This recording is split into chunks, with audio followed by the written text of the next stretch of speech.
विधायक हरिमोहन शर्मा ने डाबी में आदिवासी विकास मेले में शिरकत कर अमर शहीद नानक भील के पुण्यतिथि पर श्रद्धांजलि अर्पित की। नानक भील के जीवन से प्रेरणा लेने की बात कही। आज शुक्रवार को डाबी में आयोजित आदिवासी विकास मेले में बूंदी विधायक हरिमोहन शर्मा ने भाग लिया और आदिवासी विकास मेले का अवलोकन किया। आज सुबह 11 बजे बूंदी विधायक हरिमोहन शर्मा डाबी स्थित नानक जी भील स्मारक पहुंचे और अमर शहीद नानक जी भील की प्रतिमा पर माल्यार्पण किया। मेले के अवलोकन पश्चात अपने कार्यालय में कार्यकर्ताओं से मुलाकात कर जनसुनवाई की, जिसमें पूर्व प्रधान पंचायती समिति सदस्य, सरपंच गण, वर्तमान पूर्व कांग्रेस ब्लॉक अध्यक्ष, मंडल अध्यक्ष, बूथ अध्यक्ष सहित प्रमुख कार्यकर्ता मौजूद रहे। इस दौरान अहमदाबाद से उड़ान भरने वाले एयर इंडिया के विमान जिसमें 242 यात्री सवार थे, जो दुर्भाग्यवश दुर्घटनाग्रस्त हो गया था, उसमें सवार यात्रियों के निधन पर बूंदी विधायक हरिमोहन शर्मा ने दुख व्यक्त किया और कांग्रेस कार्यकर्ताओं और पदाधिकारियों के साथ मिल उन्हें श्रद्धांजलि अर्पित की। नानक जी भील की पुण्यतिथि पर हर वर्ष की भांति कांग्रेस पार्टी के प्रमुख के द्वारा मेला आयोजित किया जाता रहा है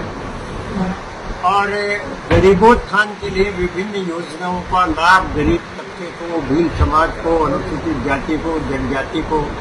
और साधारण तबकों को आर्थिक दृष्टिकोण से विभिन्न लोगों को कैसे मिले, ये हमारे जो स्वतंत्रता सेनानी नानक जी भील, उनकी स्मृति में इस प्रकार की लाभार्थ की योजना जो अशोक गहलोत की सरकार के समय से चल रही थी, को लाभान्वित करने के दृष्टिकोण से उनकी याद में ये मेला लगाया जा रहा है। उसी क्रम में यह आज का मेला है। शिविर के माध्यम से आमजन को क्या क्या लाभ मिलेंगे? विभिन्न योजनाएं हैं सरकार की, चाहे वो गरीब तबके के लिए हो, चाहे मेडिकल की हो, चाहे हेल्थ की हो, चाहे कृषि की हो, चाहे पट्टे बनाने की हो, और चाहे वो पेंशन की हो, चाहे विकलांगों के पेंशन की हो। जितनी भी सरकार की अशोक गहलोत के द्वारा जो विभिन्न योजनाएं चलाई जा रही थी और जिनका भले ही नाम परिवर्तित कर दिया हो, उन योजनाओं का लाभ गरीब तबके को पहुंचाने के लिए ही ये नानक जी भील की स्मृति में आयोजन किया जाता है। भले ही ज्यादा को लाभ न मिले, लेकिन निरंतर निर्बाध रूप से इस गरीबों को इस योजना का लाभ मिलता है। क्या इस बात की है कि लगातार कुछ समय से इस बरड़ क्षेत्र में, विशेष रूप से डाबी के क्षेत्र में पुलिस का राज चल रहा है, तो गरीबों को परेशान करते हैं, मजदूर पलायन कर रहे हैं, हमारे जो खान मालिक है वो परेशान है, अनावश्यक रूप से पेनल्टी लगाई जा रही है, अनावश्यक रूप से छोटे छोटे लोग जो मजदूरी करके पेट पालन करके लावण्य ले जा करके अपना गुजारा लड़ा रहे हैं, उनको माइंस विभाग के जुर्माने के बाद भी पुलिस चोरी का मुकदमा दर्ज करवाने के लिए प्रशासन पर, माइंस विभाग पर दबाव डाल रही है। तो जो हालात है बरड़ क्षेत्र के, वो बड़े खराब हो चुके हैं। मजदूर बेकार है, खान मालिक बेकार है, किसान बेकार है, गरीब बेकार है, मजदूर पलायन कर रहे हैं। ऐसी स्थिति में संघर्ष के अलावा इस वर्तमान सरकार की तानाशाही नीतियों के लिए और तानाशाही नीति के विरोध में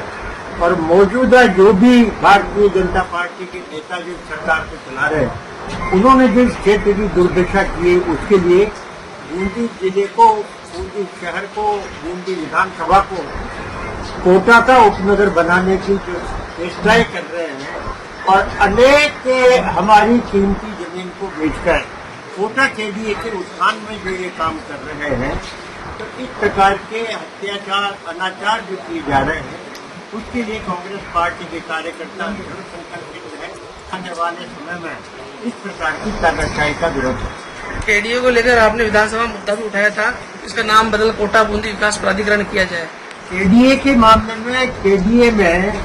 जो 64 गांव और एक नगरपालिका क्षेत्र बूंदी की मिलाई गई है, बूंदी विधानसभा क्षेत्र और पाटन की मिलाई गई है, वो अनुचित है। सैकड़ों नहीं हजारों आबादी की, बीघा आबादी की जमीन, चरागाह और सिवाईचर जमीन, एयरपोर्ट जो बन रहा है 3000 बीघा का, वो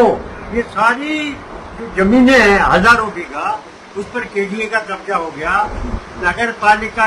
क्षेत्र में नगरपालिका और पंचायत क्षेत्र में